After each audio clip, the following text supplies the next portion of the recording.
Hello and welcome to Civil Rights for Wind River. This is episode 5. Can you believe it? Nope.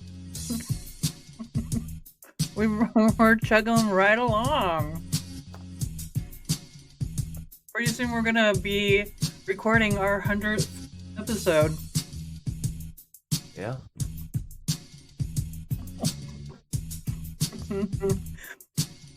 So it's been a while since we've been in the studio. I hope I'm not too rusty. But again, welcome to Civil Rights for Wind River. I am your host, Holly B. With my friend, Red Hawk. Red Hawk. You've been feeling under the weather a little bit there, buddy. Oh, yeah. I've been. Spring sickness? I hope so. Nothing more serious? Yeah. I think I'm okay. You know, that greenish hue that you have over there. Okay, you're alright. You're good. Drink water.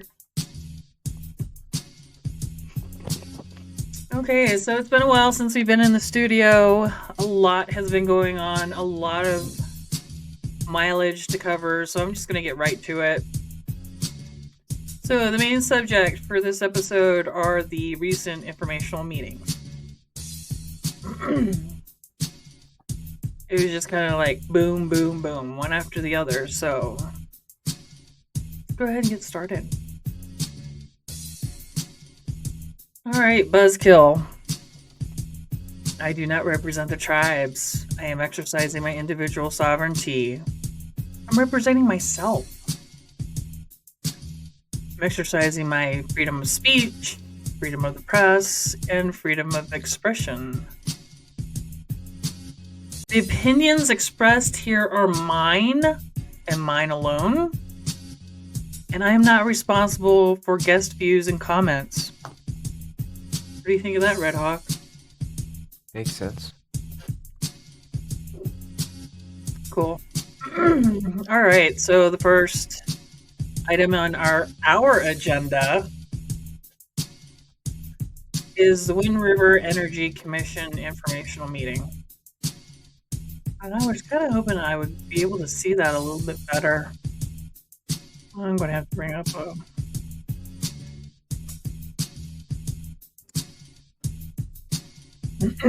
a larger copy of it on my side so I can see what I'm talking about.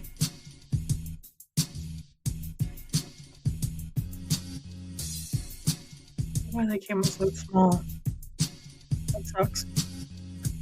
Okay, no worries. Never fear. Your Facebook is always here.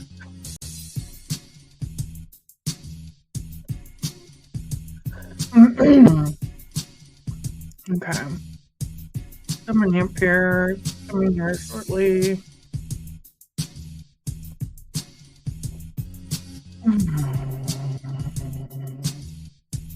Wow, there's a lot going on. I'm scrolling through a lot of stuff here.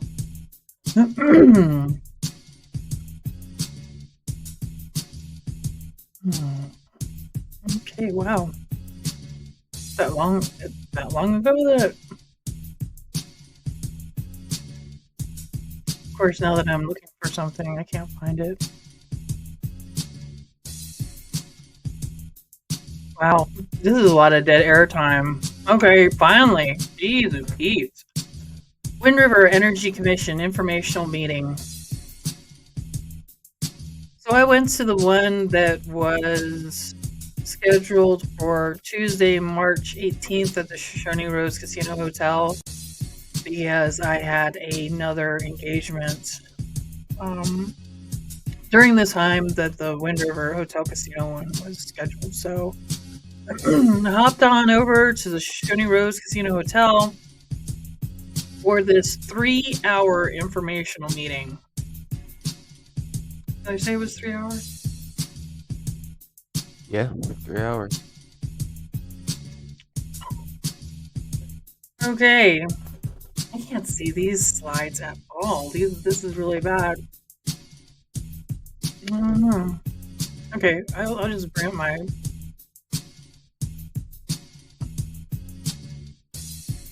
bring up my slides from. Oh,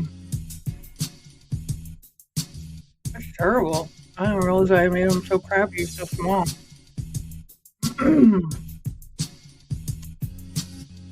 Okay. Yay. Excuse me.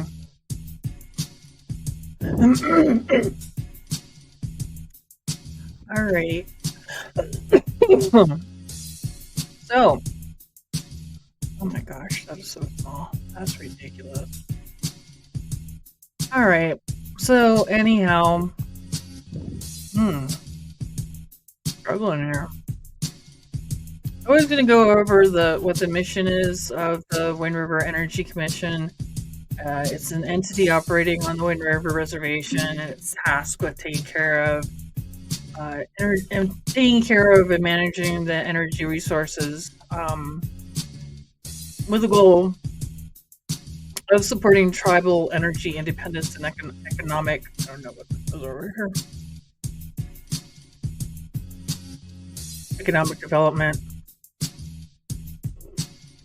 Okay, so this economic or Wind River Energy Commission.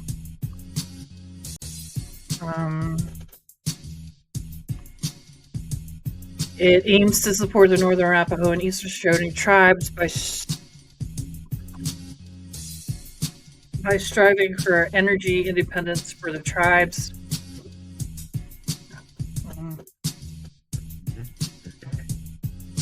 Excuse me. I hope I'm not coming down with what you have.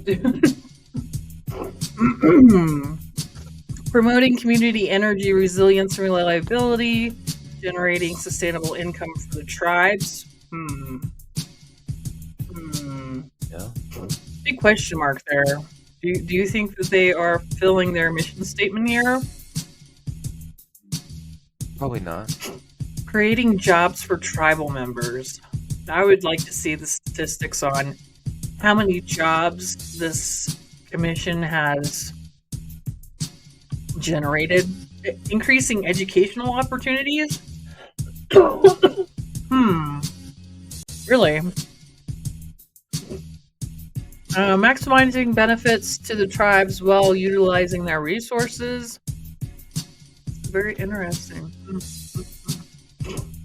And minimizing the carbon footprint. That's what these folks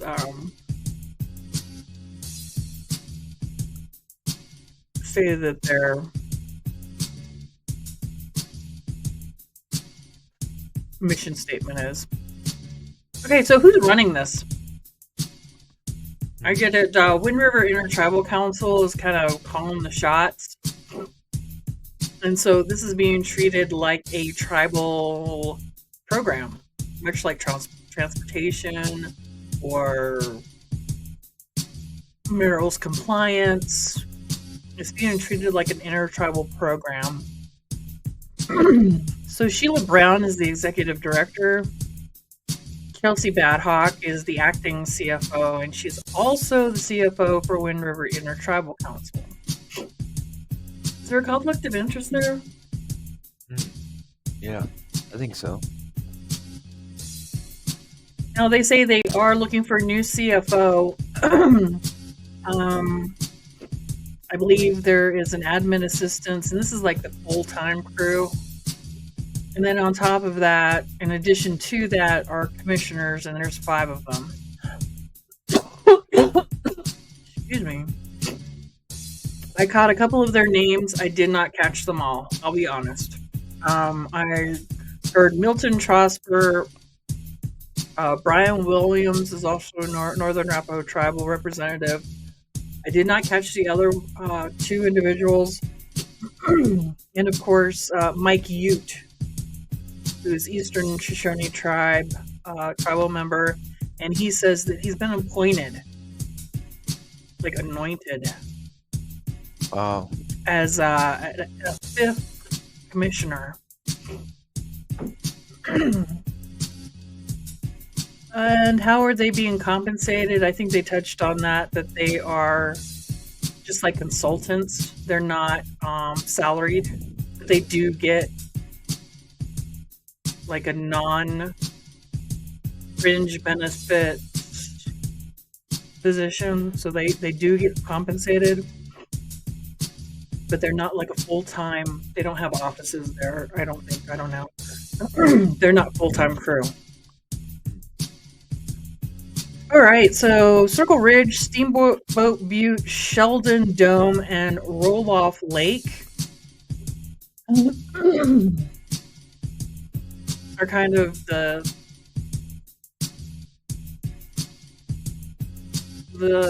wells and areas that they talked about.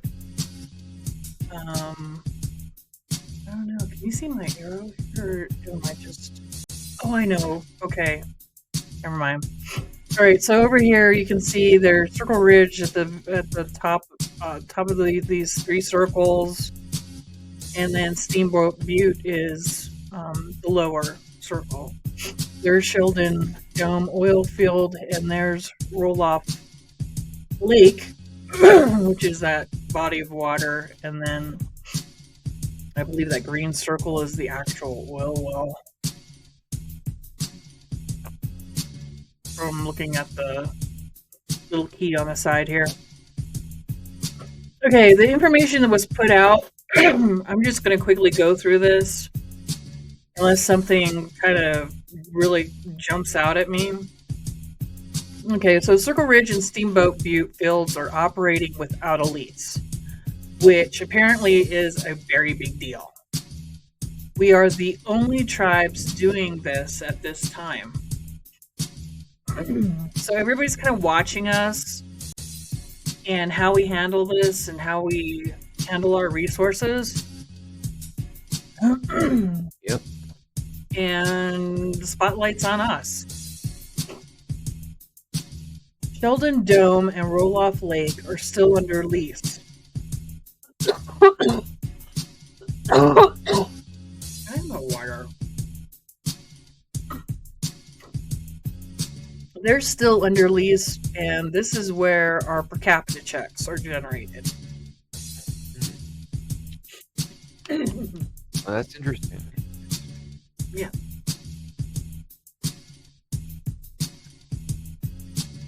I don't know what happened to me.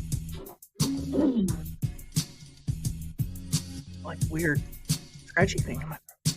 Okay, they say they need more money to reinvest into the fields. Equipment is outdated and need upgrading and or fixed. They also need the wells themselves fixed to increase production. They are not... Oh, is it? One of the commissioners got up and said, "We are not feeding the cow." Not feeding the cow what? Anything. Wow. Cow food.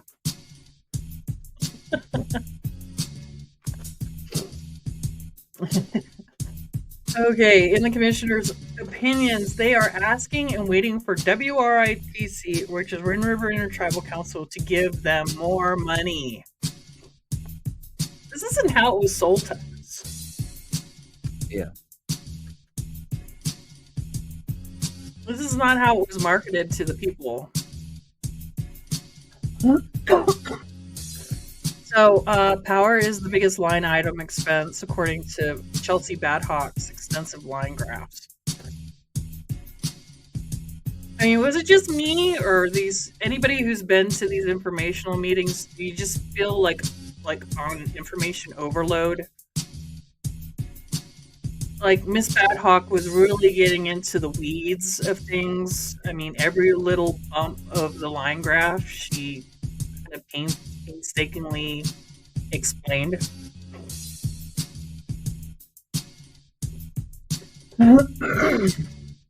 Okay, so power is the biggest line item, biggest expense. Yep. MI3 is still the operating contractor, and they are out of Boulder, Colorado. Oh my god, this is terrible. Nose is kind of running a little bit. Okay, so there's no lease. So now the revenue generated from these fields can be taxed by the state of Wyoming. What do you think of that? That doesn't even sound right. Wonder how much it is. I don't know, but that's why they were saying, oh, that's why we can't have any media here because the state of Wyoming is listening and they want to come after us for all the money that we're not making. Well, first and foremost, the state of Wyoming shouldn't be collecting any taxes from resources that come from a native resource, okay? I mean, there's something wrong about this statement. There's something wrong about this information. And they need to get with their lawyers and sort that out because this doesn't even sound right. Okay, so the oil is still being trucked out of the fields at the cost of $8,000 per day. Trucked. The oil is being trucked. And I believe the question was asked, well, are there native drivers and is it a native truck driving company? And the answer was, well, we're getting a pipeline, so why would we invest in trucks? Just kind of bounced it off. They didn't get into any kind of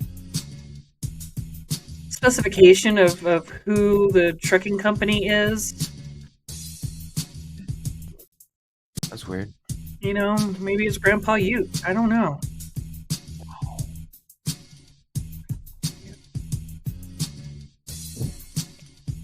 Cousin Ute. Brother Ute. Excuse me. Man. A little fiery when I'm under the weather. Okay, so about this pipeline, apparently we're waiting on the BIA right-of-way process to open up the pipeline. And when it does open, whenever that is, don't hold your breath. When and if it does open, 6 miles of it is going to need to be replaced. Right off the bat. Wow. Okay, so they also said that they're going to start looking into renewable energy opportunities. I'm sorry, folks. Not under this administration, you're not. Old Doge. That was one of the first things on the chopping block, right? Yeah, I think so. That and healthcare and people's educations and well. So the Wind River Energy folks, they use some kind of guiding document for operation, and it's updated whenever there's any kind of flux in price or production. I mean, they really got into the weeds of things, like on an operational basis. Okay. Apparently, there's still some kind of arbitration going on that the tribal court is handling. They took out a. This is another thing that kind of threw up a red flag to me. Is they took out a $6 million loan to start up Steamboat Butte when we took it over, and how Miss Badhawk explained it was that they had a nice little cushion in their budget, and it was around $6 million. It's a cushion, right? So they wanted to bring Steamboat on board, get things rocking and rolling over there. So they creative,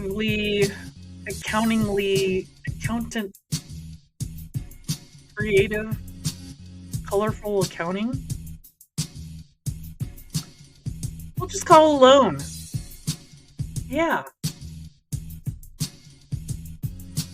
Yeah. Well, we'll just call it a loan. Call it a loan. that we haven't paid back yet.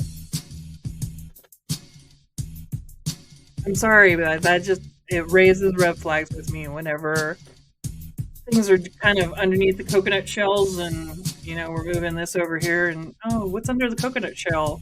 Is that money as a cushion? Oh no, it's a loan. Mhm. Mhm. I don't know. It makes me a little little uneasy. All right, moving on because there's a lot to talk about. That's for the people to digest. Okay, so that was the crux of it. My take of the whole briefing was it got a lot into the minutia. We kind of just needed one slide. You can keep your minutia slides on the side in case there's questions and you can dig into, your minutia. But really, we just need to know the who, what, why, where, when, bottom line of what's going on.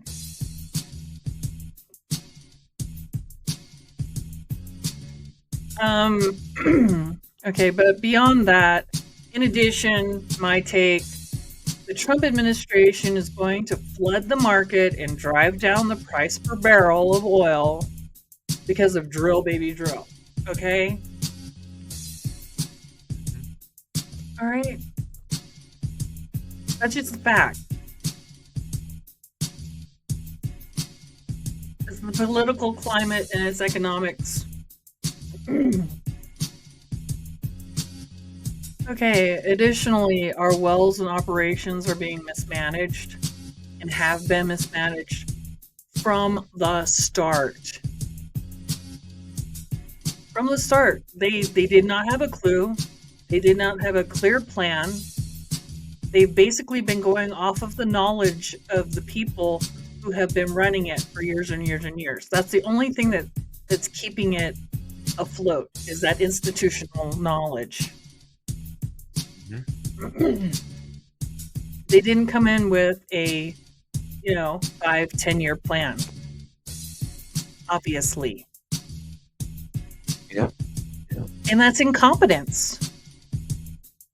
That's incompetence. I'm really fired up. Mhm.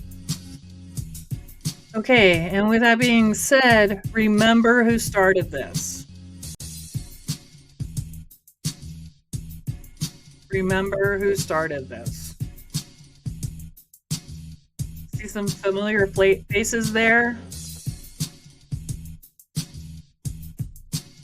Yeah.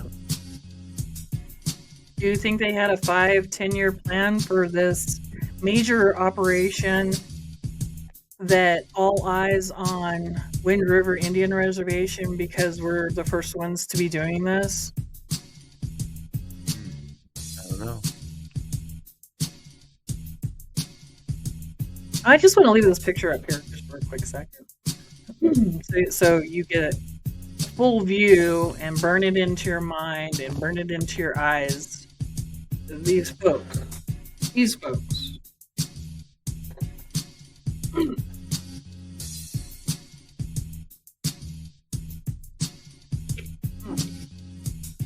Yeah. Alrighty, moving on.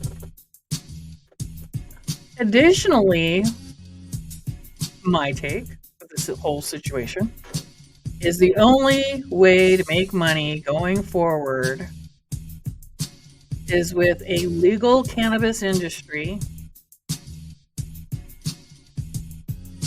and a legal cannabis industry and by exercising tribal sovereignty and also mine for rare earth. I'm more familiar with the cannabis industry than I am with mining. So I'm not sure what all that entails. I'm sure quite a bit of red tape. But it'll be very lucrative. Yeah. And who knows, we may be sitting on huge deposits of it. Wouldn't that be crazy? Oh, yeah. What a big deal. Rare earth. Look it up. All right, moving on to the next item because boom. Before you knew it, there's a Northern Arapaho Business Council wanting to do an informational meeting, and their agenda is weak, as the whole meeting was weak.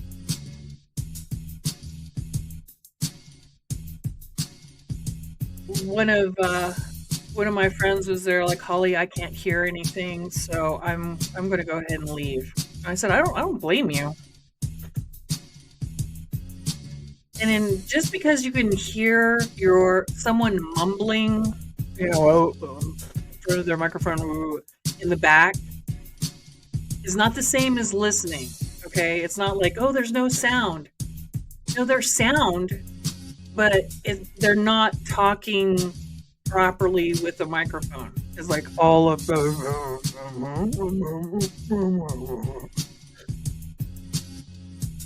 Yeah. So it's not like you can hear me right when I go right. You can hear me, Kind of. but I'm not making any sense, right? Yeah. Yeah.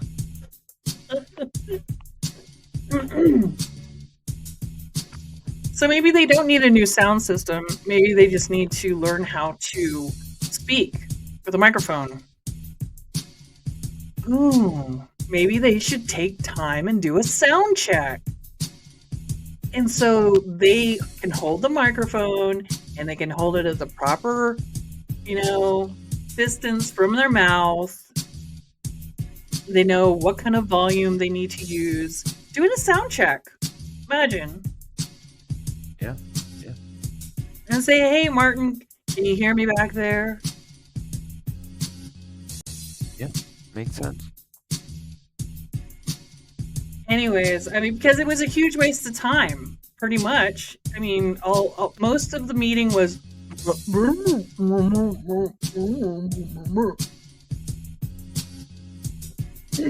I'm going to do the best I can with what I deciphered out of it, because I want to wrap this up. Friday night. Okay, so they started out with, we signed a resolution that there will be an informational meeting every quarter for transparency.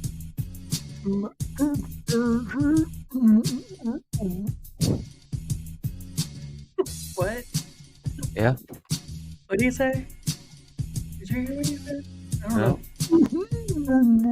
Girls are good.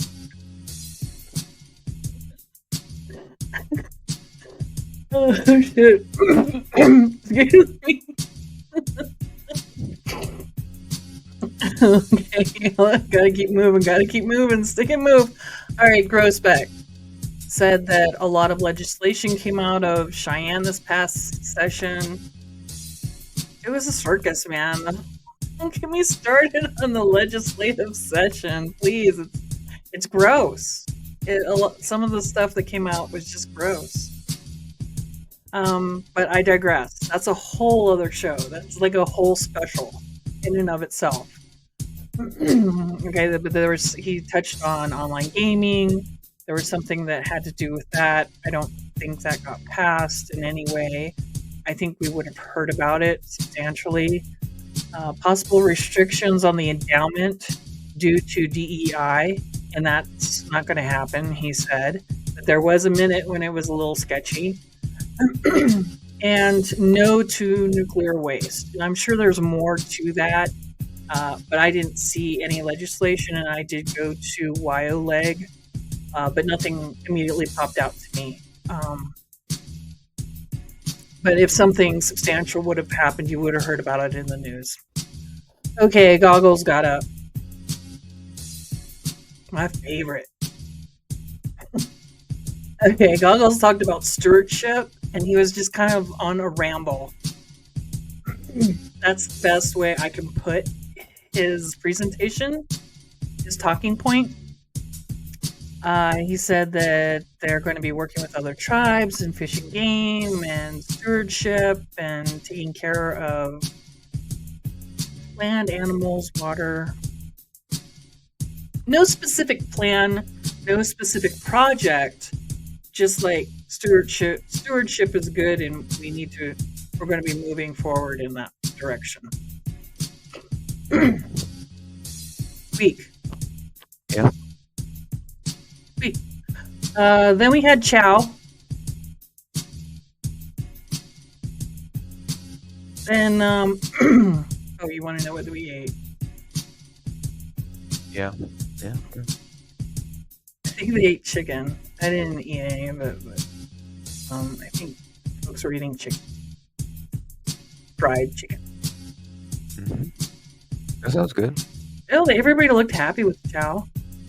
All right, so Chow's wrapping up that sort of thing. Grospec gets back up, and council is still watching the Pilot Butte situation. Watching. I don't know what that means. And they say they have lobbyists in Washington monitoring.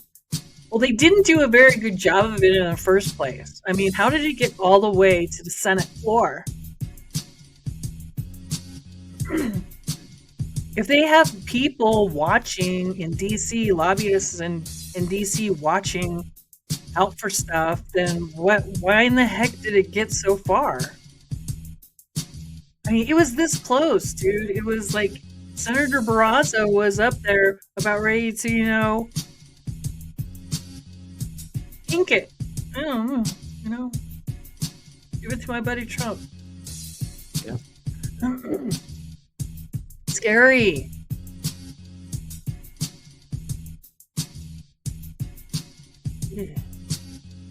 Okay, and then Goggles gets back up again. God, this guy is so confusing. So his next deal was, when it comes to water rights, the best way to advocate for water rights is to use it. Yep. Show usage and need. And that was it, dude. He didn't say anything about, like, get with the water board. It wasn't a very comprehensive. It was like, if you want more water, you have to prove a need for it. And so if you want water, you have to show that you can use it. It was really weird. Yeah. Sounds weird. I mean, with no plan, no, like, here we go again, 5-10 year plan, no master plan. Isn't there supposed to be a master plan or something? At some point, there was no mention of that during the informational meeting. He also talked about youth outreach. And then he was saying something about go out and get 638 contracts. Like who? Where are you talking about? Tribal members? It was really weird. Okay, so he also said the reservation needs more land in order to get more animals. Are we like one of the largest reservations, like, ever, or right now? I mean, it's just bizarre, dude. Just bizarre. He recommends that tribal members start an association, I guess, to kind of champion ag operations, cattle operations. And then he also mentioned about branding your animals according to the SALOC, which I will have to look up. I vaguely remember something about that, but I'm not 100% up to snuff on that. Okay, and then Yellow Plume got up and he stated that they are acquiring properties for another casino around Du Bois. You can't manage the casino you already have, is my comment to that.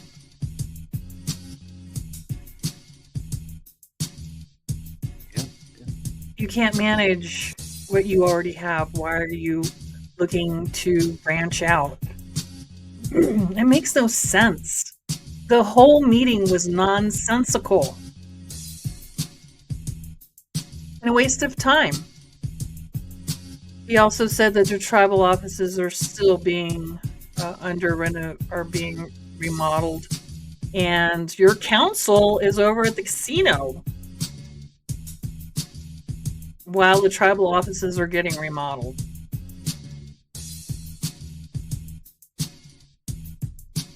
Now, isn't that a conflict? Maybe. Maybe. Doesn't sound right. And then Harjo got up and she sounded weak and pathetic.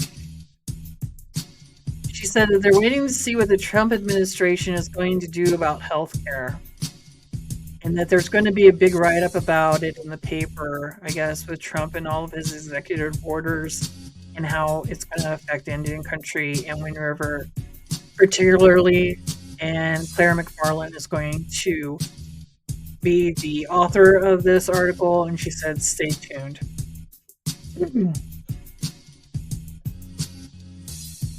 Weird, right? I mean, you're just going to sit back and wait. These are your leaders, and I get it that you don't like the administration that just got elected. I get that. If anything, they should be fighting harder for the people. If the government is a threat to you or your programs or your people, shouldn't you be freaking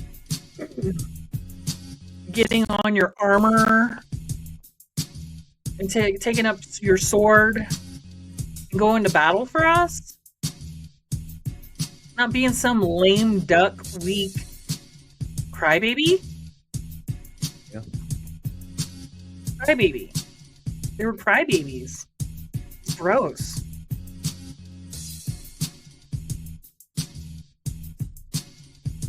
Speaking of crybabies, let me stop.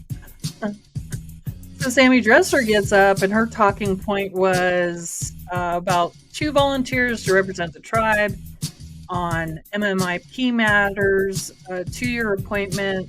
They're on volunteer status, and one of her key statements was, "We need trained people." That rubbed me the wrong way. By all means, appoint a task force. I've been calling out council for their inaction when it comes to MMIP. So great. 2 volunteers. Awesome. Get to work.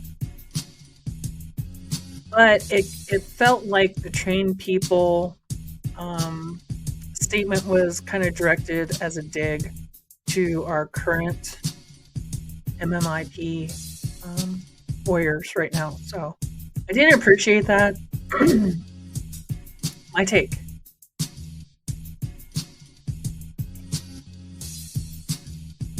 Okay, the buzz.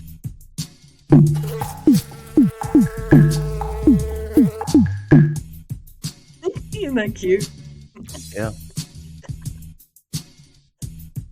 What do I have on the buzz? What's been going on? What's been going on out there? Real quick. So the diversion dam, I just wanted to share this article because the feeling is that this is not going to go away, that they are going to come back for the power plant. I mean, come on, folks. The name of the dam is Diversion Dam. I mean, can you get any more like in your face? They might as well just say, "We stole your shit." Dam. Yeah. Diversion Dam. Come on, folks. Wake up. Wake up. I'm sorry, I'm feeling really fiery. I don't know why.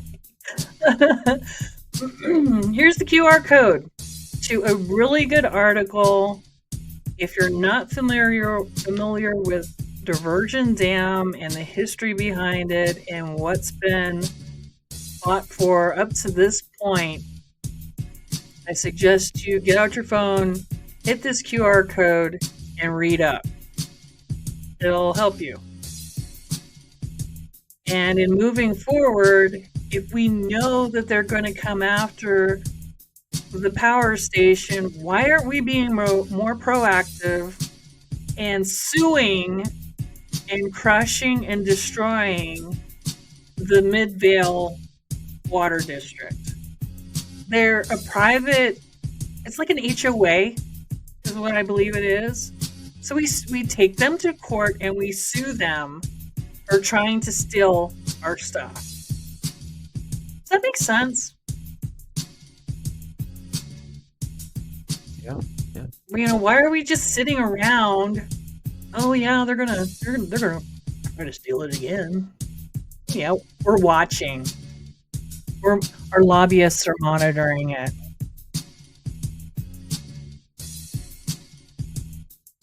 Moving on. Solar for All. Here's another QR code if you want to read up on the article. I believe they are continuing. They were concerned that this project was not going to happen, but I believe that it is. Understand this is that it's being spearheaded by Indigenize Energy out of California and the nonprofit Red Cloud Renewables. And do you see this big old solar platform that they have here in this picture? That's just a quarter of like the size of this piece. This looks like it's a standalone, but I looked at their website today and they basically cover an entire house with these solar panels. That's a lot of material, dude. Yeah. Whatever these solar panels are made of, it's a lot of it. It's no joke. Like your whole roof will be covered with solar panels. And again, hailstorms, the battery that these solar panels are going to be charging, because, there's a battery attached to these things. And who knows what these batteries are made of? Time to get educated. It looks like it's coming. Okay, so Harriet Hageman had this out, and she's there like, oh, it's so great. Wyoming Impact Aid was here in my office and telling me about all their great work they're doing in Wyoming. I posted it to one of my Facebook pages, and nobody seemed to really know who these folks are. I did a quick check of social media and I didn't see anything there, so I don't know. Whoever these folks are, kind of curious. I don't recognize any of them. Okay. All right, quickly going through the buzz. All right. Oh, God. Res 2025, the economic conference. I did an episode on this. It's basically a huge party in Vegas. They say it's for economic development. It's a big party, folks. And Arapaho Truth kind of leaked out some information about it. Who from Business Council went? Who non-natives went? Let me see if I can read the names here. It's so tiny. Looks like our chairman went, Keenan Grosbeck. Mike Yellowplume went, Sammy Dresser, April Goggles, and then the non-native chairwoman Claire Johnson. She is their lawyer, and Patrick Crone, my buddy. I've never met the man. I've never met him. Um, but I've heard people who have had firsthand experiences with him, and he's not the greatest. Unions. I just want to touch on this real quickly. I was really surprised to see that Taro had union reps come and talk to our spring breaker kids and whoever else is interested in working for unions. Because it's my understanding that one of the Taro compliance officers, what is her name? Andy Clifford, LeBeau, whatever she's going by now. She actually spearheaded a resolution in General Council to outlaw unions on the reservation. I heard that from the Arapaho Truth guy that was one of my first questions when I first heard about the treatment of the casino workers. Well, they need to unionize.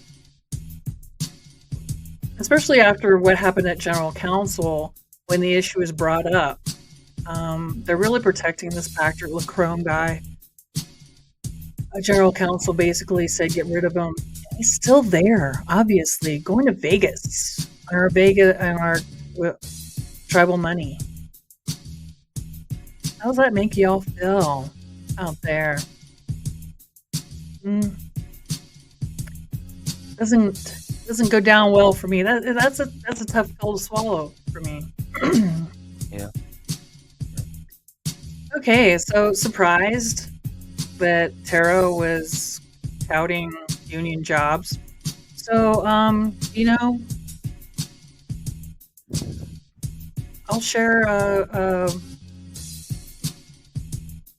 share a union who specializes in hospitality businesses and hospitality causes. It's called Unite Here, and here's their website. And workers are covered under the National Labor Relations Act. Look it up, read it over it. Tribes try to squash this and say something about, sovereignty. But that just because you pick and choose when you want to invoke your tribal sovereignty doesn't mean you get to abuse the people. They're using tribal sovereignty, in this case, to abuse the workforce, the native workforce. And it's wrong and it's disgusting.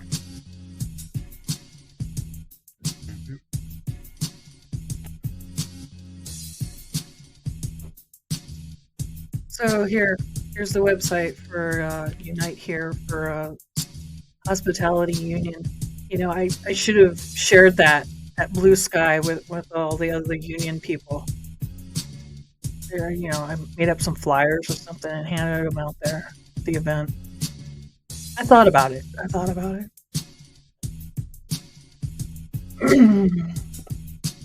Okay. So here is Jenner and Block LLP. We're getting to the end of it. You're starting to wiggle over there. I'm getting to the end. It's almost over. It was a lot. We were out of the studio for a minute, I think. Yep. Okay, so basically, Trump has said this particular law group that the Northern Arapaho tribe uses currently is no longer allowed to be involved with any kind of government negotiations. He doesn't want them there. Now, Jenner and Block started working for the Northern Arapaho tribe in 2020. Okay, so they haven't been there too long, And they even disclosed that they have made $580,000 in income from the Northern Arapaho tribe. That's a lot of money. That's over $500,000. Wow. For doing what? I don't know. They had the Pilot Butte Conveyance Act slip through their fingers. Incompetent.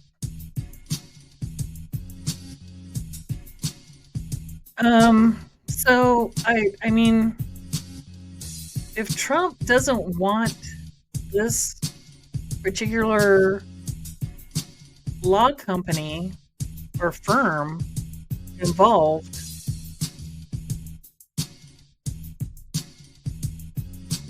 with any kind of federal government dealings,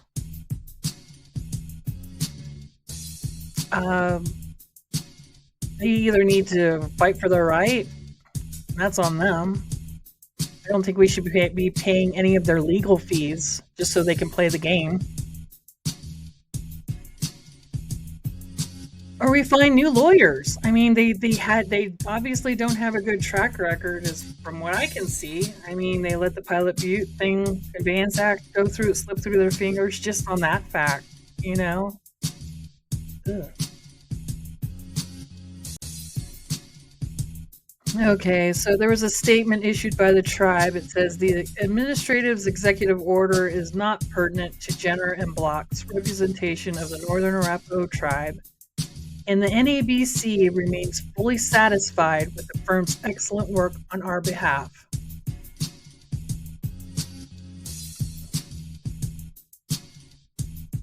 Wow.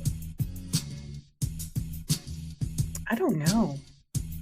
I mean, do these council people have like share stocks in this law firm or something? What is the adoration and loyalty? Because I don't think we've been winning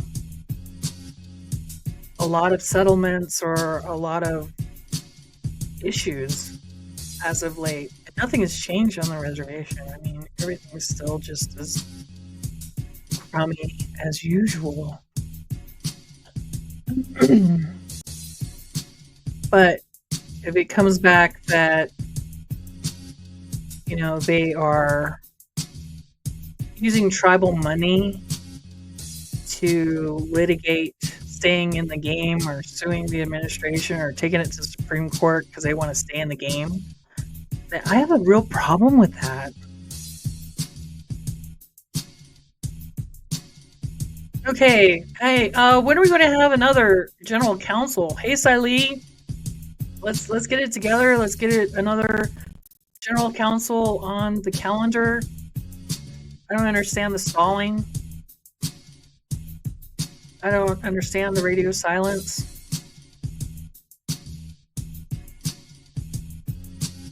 Okay, so I have a special MMIP segment, and then we're out.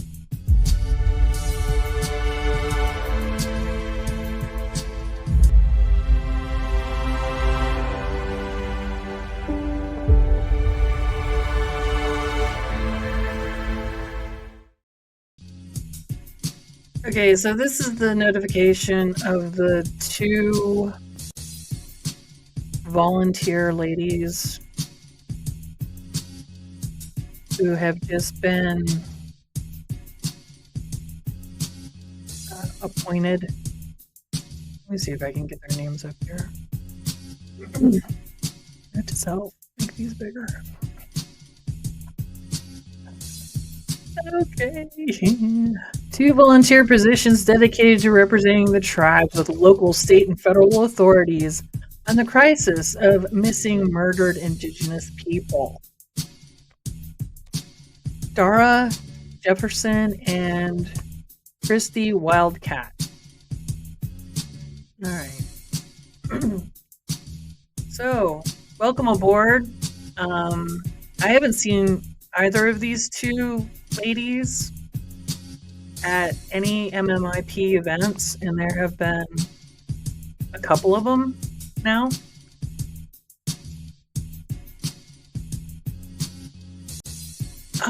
In particular, Miss Stephanie Grace Bearstail, March 4th, tragically was taken from us. And I am not going to go into any kind of speculation. I'm not going to really dig into this because out of respect for the family.